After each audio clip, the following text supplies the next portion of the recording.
Hello friends, നമ്മുടെ ഒരു പുതിയ വീഡിയോയിലേക്ക് എല്ലാവർക്കും സ്വാഗതം. എല്ലാവരും സുഖമായിരിക്കുന്നു എന്ന് വിചാരിക്കുന്നു. അപ്പോൾ ഇന്നത്തെ ഒരു വീഡിയോയിലേക്ക് നമുക്ക് പോകാം.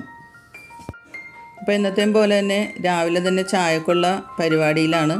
പാല് അടുപ്പത്ത് വെച്ച് കാലത്ത് തന്നെ ചായ കൊടുക്കണം ചേട്ടന്, അതിനുള്ള തയ്യാറെടുപ്പാണ്. അത് കഴിഞ്ഞിട്ട് ചായക്ക് കടി എന്തെങ്കിലും ഉണ്ടാക്കണം. അതിന് ഞാനിപ്പോൾ ഇന്ന് എളുപ്പമായിട്ട് ചെയ്യാൻ പറ്റുന്ന ഒരു പരിപാടിയാണ് ചെയ്യാൻ പോകുന്നത്. അപ്പോൾ പരത്തി ചൂടുന്ന ചപ്പാത്തിയൊക്കെയാണ് സാധാരണ ഉണ്ടാക്കാറ്. അത് ഇത്തിരി ബുദ്ധിമുട്ടുള്ള പണിയായതുകൊണ്ട് പെട്ടെന്ന് തയ്യാറാക്കാൻ പറ്റിയ എളുപ്പത്തിൽ ചെയ്യാൻ പറ്റിയൊരു ചായക്ക് കടിയാണ് ഞാൻ ഉണ്ടാക്കുന്നത്. അതിനായിട്ട് ഞാൻ ആദ്യം തന്നെ നമ്മുടെ റേഷൻ കടയിൽ നിന്ന് കിട്ടിയേക്കണ കുറച്ച് ഗോതമ്പ് പൊടിയാണ് എടുത്തേക്കണത്. ആ ഗോതമ്പ് പൊടി ഞാനത് മിക്സിയുടെ ജാറിലേക്ക് കുറച്ച് ഇട്ട് കൊടുത്ത് അതിൽ ഒരു കോഴിമുട്ടയും പൊട്ടിച്ച് ഒഴിച്ചതിന് ശേഷം കുറച്ച് ഉപ്പും പഞ്ചസാര ഇട്ടൊന്ന് അടിച്ചെടുത്ത് എന്നിട്ട് ഞാൻ ഫ്രൈ പാനിലേക്ക് ഒഴിച്ച് നന്നായിട്ട് അതൊന്ന് ചുട്ടെടുക്കുകയാണ്. ഈ ചപ്പാത്തി കഴിക്കാൻ നല്ല ടേസ്റ്റാണ് കേട്ടോ. നമ്മൾ കോഴിമുട്ടയൊക്കെ ചേർത്താണ് ഇത് ഉണ്ടാക്കുന്നത്. ഇടയ്ക്കൊക്കെ ഞാൻ ഇങ്ങനെ ഉണ്ടാക്കാറുണ്ട്, നമുക്ക് പെട്ടെന്ന് ഉണ്ടാക്കി കഴിയുകയും ചെയ്യും. അതിൻ്റെ കൂടെ കഴിക്കാനായിട്ട് ഞാൻ പരിപ്പാണ് കറി ശരിയാക്കി വെക്കുന്നത് കേട്ടോ. പരിപ്പ് കറിയും ചപ്പാത്തിയും ഇങ്ങനെ സോഫ്റ്റ് ചപ്പാത്തിയാണ് കേട്ടോ, നല്ല അടിപൊളി ചപ്പാത്തിയാണ്. അപ്പോൾ നമ്മുടെ ചായയുടെ പരിപാടിയെല്ലാം കഴിഞ്ഞ് അപ്പോൾ ചേട്ടന് ചോറും കൊണ്ടുപോകണം. അപ്പോൾ അതിനായിട്ട് ഞാൻ ഇത്തിരി ചെമ്മീനും ചീരയും കൂടി തോരൻ ഉണ്ടാക്കണേണ്. ചേട്ടൻ എന്തായാലും പുറത്തുനിന്നുള്ള ഭക്ഷണം കഴിക്കലൊക്കെ നിർത്തി വെച്ചേക്കാണ്. നമ്മുടെ അടുത്ത് തന്നെയാണ് ഹോട്ടലിലെ ഫുഡ് കഴിച്ചിട്ട് ഒരാൾ മരിക്കാനിട വന്നത്. വിഷബാധ ഏറ്റിട്ട് കുറേ പേരൊക്കെ ഹോസ്പിറ്റലിലായിരുന്നു. നമ്മൾ പരമാവധി പുറത്ത് പോകുമ്പോൾ വീട്ടിൽ നിന്നുള്ള ഫുഡ് തന്നെ കൊണ്ടുപോകാൻ നോക്കുക. ഹോട്ടലിലെ ഫുഡൊക്കെ കഴിച്ച് നമ്മുടെ വയറൊന്നും കേടാക്കാതെ കയ്യിലെ കാശും കളയാതെ നോക്കാം. ഇപ്പം നമ്മുടെ അടുക്കളപ്പണിയൊക്കെ ഞാൻ ഒതുക്കി കഴിഞ്ഞിട്ടുണ്ട്. അപ്പോൾ ഒന്ന് മുറ്റത്തേക്ക് ഇറങ്ങിയൊക്കെയാണ്. കുറേ നാളായി മുറ്റത്തെ പുല്ലൊക്കെ ഇങ്ങനെ കാട് പിടിച്ച് കിടക്കണേണ്. മുറ്റം അടിക്കൽ മാത്രമേ ഉള്ളൂ, പുല്ല് പറിക്കലൊക്കെ വല്ല കാലത്തുമാണ്. അപ്പോൾ ഇപ്പോൾ കാട് പിടിച്ച് അപ്പോൾ അതൊന്ന് പറിച്ച് കളയാൻ കരുതി ഞാൻ മുറ്റത്ത് നിന്ന് പുല്ലൊക്കെ പറിച്ച് കളയണേണ്. ഇത് നമ്മൾ തന്നെ ചെയ്യാതെ ആണുങ്ങൾ ജോലിക്ക് പോകണവരല്ലേ, അവർക്ക് നേരം കിട്ടുമല്ലോ ഇതൊന്നും ചെയ്യാനായിട്ട്. അപ്പോൾ എൻ്റെ അടുക്കളപ്പണിയൊക്കെ ഒതുങ്ങി കാരണം ഞാനിതൊന്ന് പറിച്ചൊക്കെ കളഞ്ഞിട്ട് വേണം മുറ്റടിക്കാൻ കരുതി ഇറങ്ങിയൊക്കെയാണ്. ഇപ്പോൾ ശരിക്കും പറഞ്ഞാൽ ഒരു 8:30 മണിയൊക്കെ വെയിലൊക്കെ നല്ലോണം ഉദിച്ചിട്ടുണ്ട്. രാവിലെ നമ്മൾ പണി തുടങ്ങിയിട്ടുണ്ടെങ്കിൽ രാത്രി കിടക്കുന്ന ഒരു 12 മണി വരെ ഉണ്ടെങ്കിൽ നമുക്ക് പണി തീരുന്ന സമയം ഉണ്ടാവില്ല. എപ്പോൾ നോക്കിയാലും ഓരോന്നെടുത്ത് ഒരു പാത്രം കഴുകി അത് കഴിഞ്ഞ് ഒന്ന് വെള്ളം നനച്ച് ഒന്ന് ചെടിക്ക് നനച്ച് ഒന്ന് മുറ്റടിച്ച് ഒന്ന് പെരയടിച്ച് അങ്ങനെ നമ്മുടെ സമയം മുഴുവനും കിടക്കപ്പായയിൽ എഴുന്നേൽക്കുമ്പോൾ തുടങ്ങി രാത്രി 12 മണി വരെ എത്ര എടുത്താലും തീരാത്ത പണിയുണ്ടാവും. ശരിക്കും പറഞ്ഞാൽ ഒരു കുപ്പിയിലെ ഭൂതത്തിനെ പോലെയാണ് നമ്മൾ വീട്ടമ്മമാരൊക്കെ. നമ്മളെപ്പോഴും എന്തെങ്കിലുമൊക്കെ ജോലിയൊക്കെ ചെയ്തുകൊണ്ടിരിക്കുന്നതാണ് നമ്മുടെ ആരോഗ്യത്തിന് നല്ലത് കേട്ടോ.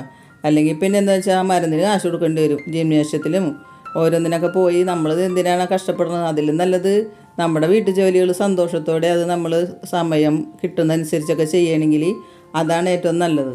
വീട്ടിലെ ജോലികളൊക്കെ ചെയ്യണത് എനിക്ക് ചെറുതിലേ തന്നെ ഭയങ്കര ഇഷ്ടമായിരുന്നു കേട്ടോ. അമ്മച്ചി എന്നെ കൊണ്ട് ഒരു ഇതുള്ള പണികളൊക്കെ ചെയ്യിപ്പിക്കുമായിരുന്നു.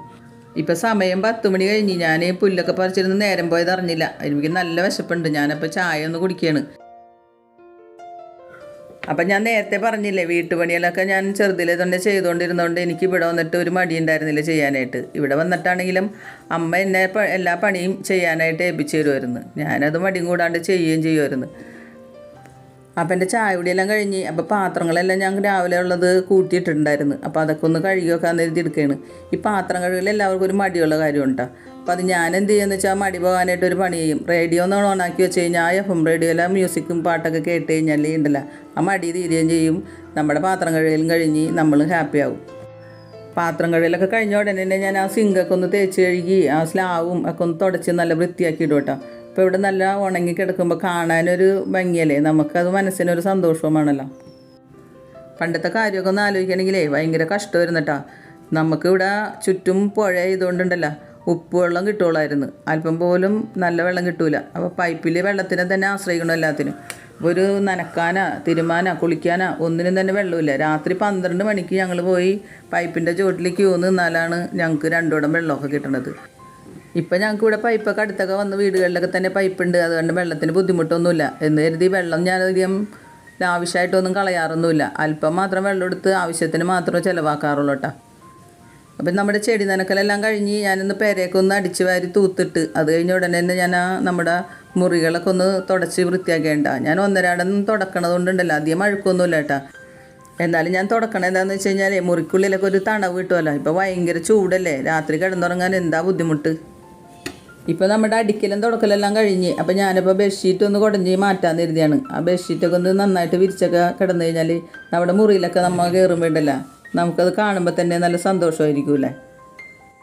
അപ്പോൾ ബെഡ്ഷീറ്റൊക്കെ വിരിക്കലൊക്കെ കഴിഞ്ഞ് ഞാനിപ്പോൾ അലക്കാനുള്ള തുണിയൊക്കെ മിഷ്യത്തിൽ കൊണ്ട് ഇടാൻ പോവുകയാണ്. അപ്പോഴേക്കും നമുക്ക് അടുക്കളയിൽ കയറാനുള്ള സമയമായി. ഇപ്പോൾ അരി വെക്കണം, കറി റെഡിയാക്കണം. അപ്പോൾ അതിനായിട്ട് ഞാൻ പൈനാപ്പിൾ കറിയാണ് ഉണ്ടാക്കാൻ ഉദ്ദേശിക്കുന്നത്. രാവിലെ ചെമ്മീനും ജീരകത്തിയത് ഇരിപ്പുണ്ടല്ലോ, അപ്പോൾ ഇന്ന് മീറ്റിൻ്റെ പരിപാടി വേണ്ടാന്ന് വെച്ചേക്കാണ്. അപ്പോൾ ഇന്ന് പച്ചക്കറിയിൽ അങ്ങനെ പോട്ടേന്ന് കരുതി പൈനാപ്പിൾ കറി മോരൊഴിച്ചാണ് ഞാൻ വെക്കണത്.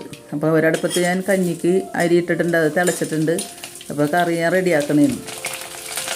ഞാനപ്പോൾ പൈനാപ്പിൾ കറി ഇവിടെ ഉണ്ടാക്കണത് എങ്ങനെയാണെന്ന് വെച്ചാൽ അതിൽ തന്നെ വെളിച്ചെണ്ണ ഒഴിച്ചിട്ട് ഉലുവയും കടുവൊക്കെ ഒന്ന് പൊട്ടി കഴിയുമ്പോൾ അതിൽ ഇഞ്ചിയും വെളുത്തുള്ളി ഇട്ട് അതൊന്ന് ചൂടായി വരുമ്പോൾ അതിലേക്ക് പച്ചമുളകും ചേർത്ത് കൊടുക്കട്ടെ. അപ്പോൾ അതൊന്ന് വഴണ്ട് വരുമ്പോഴേക്കും പൈനാപ്പിളും കൂടി ചേർത്ത് കൊടുക്കട്ടെ. ഞാനിതിനകത്ത് സാധാരണ ആൾക്കാർ വെള്ളം ഒഴിച്ച് വേവിക്കാറുണ്ട് കേട്ടോ. ഞാനങ്ങനെ വെള്ളമൊന്നും ഒഴിച്ച് വേവിക്കാറില്ല. എനിക്കിങ്ങനെ വെളിച്ചെണ്ണയിൽ ഒന്ന് വഴറ്റിയിട്ട് കറി ശരിയാക്കേണ്ടത് എനിക്ക് ഇഷ്ടം. ഇങ്ങനെ ഉണ്ടാക്കി വെച്ച് കഴിഞ്ഞാൽ ഉണ്ടല്ല പെട്ടെന്ന് ചീത്തയാകുന്നില്ല കേട്ടോ.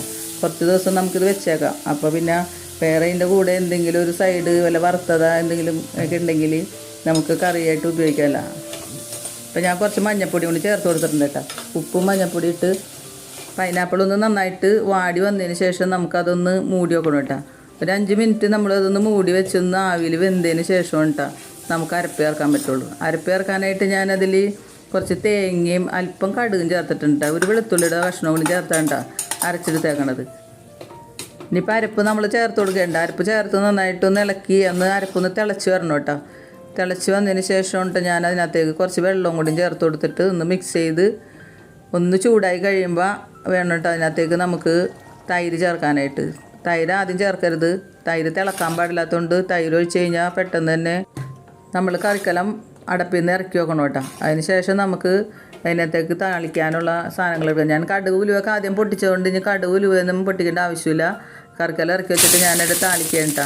അതിൻ്റെ വെളിച്ചെണ്ണ ഒഴിച്ചിട്ട് കുറച്ച് ഉണക്കമുളകും കറിവേപ്പിലയും മാത്രം ഞാൻ താളിക്കണുള്ളൂ കേട്ടോ.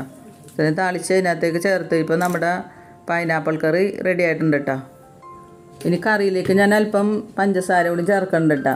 ഉപ്പ് പോരാത്തവരാണെങ്കിൽ ഉപ്പ് കുറച്ച് നമ്മൾ ചേർക്കണം കേട്ടോ. പുളി ഒഴിക്കുമ്പോൾ ഉപ്പ് പോരാതെ വരും. അപ്പോൾ ഞാൻ രണ്ടാമത് പ്രാവശ്യം ഉപ്പ് ഇട്ടിട്ടുണ്ടായിരുന്നു കേട്ടോ. ഇപ്പോൾ നമ്മുടെ പൈനാപ്പിൾ കറിയൊക്കെ റെഡിയായി കഴിഞ്ഞ് ഇപ്പോൾ കറി ഉണ്ടാക്കി കഴിഞ്ഞ ഉടനെ ഞാൻ ഇത്തിരി പപ്പടവും കൂടി കാച്ചിയെടുത്തിട്ടുണ്ട് കേട്ടോ. ഇപ്പോൾ നമ്മുടെ ഉച്ചകാലത്ത് ഊണിനുള്ള കറി റെഡിയായി കഴിഞ്ഞ്. അപ്പോൾ ഇന്ന് രാവിലെ തന്നെ ഞങ്ങൾക്ക് നല്ലൊരു സന്തോഷ വാർത്ത ആയിരുന്നുണ്ട്. രാവിലെ എഴുന്നേറ്റപ്പോൾ തന്നെ കണ്ടത് മീനെയാണ് കണിയേണ്ടത്. കാരണം അനിയൻ വലക്ക പോയിട്ടുണ്ടല്ലോ, ഒരു വലിയ കാളാഞ്ചീന വലയിൽ കിട്ടിയിട്ടുണ്ടായിരുന്നു. ഒരു 10 കിലോളം തൂക്കം ഉണ്ടായിരുന്നു കേട്ടോ. ഇത് ഞങ്ങളുടെ ചക്കിയാണ് കേട്ടോ. ചക്കിക്ക് ഭയങ്കര ഇഷ്ടമാണ് മീനെ. അപ്പോൾ അനിയൻ വലക്ക പോകണോണ്ട് മീത്തിനൊരു മുട്ടൂലവക്ക് എപ്പോൾ വേണമെങ്കിലും മീനെ കിട്ടും. അതും തിന്നുകൊണ്ട് ഇങ്ങനെ ഇരിക്കും. ഞങ്ങൾ ചക്കിന്ന് വിളിച്ചു കഴിഞ്ഞാൽ അപ്പോഴേക്കും എവിടെ ഉണ്ടെങ്കിലും അവൾ ഓടി വരും കേട്ടോ. ആരാണ്ടും വളർത്തിയിരുന്നതാണ്. ഞങ്ങൾ ചക്കിന്ന് പേരിട്ടേക്കുന്നത് കൊണ്ട് അവൾ ഓടി വരാൻ ചിലപ്പോൾ വിളിച്ചിരുന്നതും അവളെ ചക്കിന്നായിരിക്കും. അതായിരിക്കണം അവൾ വിളിയാക്കണത്. ഈ വർഷത്തെ ആദ്യമായിട്ടുണ്ടായ മാങ്ങയിട്ട് ഇത് 2 ഉള്ളു കേട്ടോ. ഇത് ഞാൻ ചക്കക്കുരുവിൽ ഇട്ട് വെക്കാനായിട്ട് വെച്ച് ഇരിക്കണേ കേട്ടോ. ചക്കക്കുരുവും മാങ്ങയും കൂടി അടുത്ത വീഡിയോയിൽ ഞാൻ കറി വെക്കണത് കാണിച്ചു തരാം കേട്ടോ. അപ്പോഴേക്കും നമ്മൾക്കുണ്ടല്ലോ വൈകുന്നേരത്തെ ചായക്കുള്ള പരിപാടി നോക്കണം കേട്ടോ. ഞാനിപ്പോൾ ഒരു കപ്പ് പോലത്താന്നാണ് വിചാരിച്ചേക്കണത്. അപ്പോൾ അതിന് ഇത്തിരി ഉള്ളിമുളകൊക്കെ ഒന്ന് മൂപ്പിച്ചും കൊണ്ടുണ്ടല്ലോ അതിനകത്തേക്ക് മുളക് പൊടി ഒന്നും ചേർക്കണില്ല കേട്ടോ. പച്ചമുളകാണ് ഞാൻ ചേർക്കണത്. പച്ചമുളകും ചേർത്ത് ഞാനതൊന്ന് മൊരിക്കുകയാണ് കേട്ടോ. അപ്പോൾ ചേട്ടനിപ്പോൾ എത്താറായിട്ടുണ്ട്. അപ്പോൾ ചേട്ടന് ചായ കൊടുക്കാമല്ലോ. പിന്നെ കപ്പോലത്തും ചായയാണ് ഞാൻ ഇന്ന് റെഡിയാക്കിയേക്കണത്. അപ്പോൾ ഇത്രയും നേരം വീഡിയോ കണ്ടതിന് എല്ലാവർക്കും നന്ദിയുണ്ട് കേട്ടോ. അപ്പോൾ ആദ്യമായിട്ട് വീഡിയോ കാണുന്നവരാണെന്നുണ്ടെങ്കിൽ ഒന്ന് സബ്സ്ക്രൈബും കൂടി ചെയ്യണേ. അപ്പോൾ ഓരോ വീഡിയോ നിങ്ങളുടെ മുമ്പിൽ എത്തിക്കാനായിട്ട് ഞാൻ കുറച്ച് കഷ്ടപ്പാടൊക്കെ സഹിക്കുന്നുണ്ട് കേട്ടോ. അപ്പോൾ അതുകൊണ്ട് നിങ്ങൾ വീഡിയോ കണ്ടു കഴിയുമ്പോൾ ഒരു ലൈക്കെങ്കിലും ചെയ്ത് എന്നെ സപ്പോർട്ട് ചെയ്യണം കേട്ടോ. എന്നാലും എനിക്കൊരു സന്തോഷം ഉണ്ടാവും. അപ്പോൾ മുന്നോട്ട് പോകാനുള്ള എനർജി കിട്ടുകയും ചെയ്യും. നല്ല നല്ല വീഡിയോകൾ നിങ്ങളുടെ മുമ്പിൽ എത്തിക്കാനായിട്ട് എനിക്ക് സാധിക്കുകയും ചെയ്യും.